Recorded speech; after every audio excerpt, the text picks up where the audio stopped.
Big boss హౌస్లో 8 members అయితే మిగిలారు. గౌతమ్ కృష్ణ అయితే సీక్రెట్ రూమ్లో ఉన్నాడు.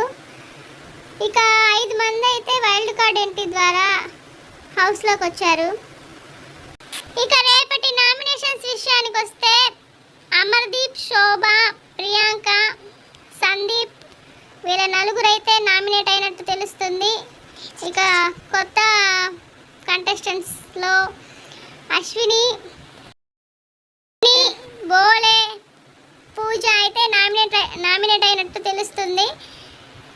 ఇక పాత కంటెస్టెంట్లో కొత్త కంటెస్టెంట్లో ఎవరికి ఎంత ఓటింగ్ పర్సెంట్ వస్తుందనేది రేపైతే మనకు తెలుస్తుంది.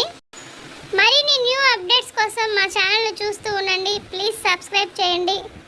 Thank you.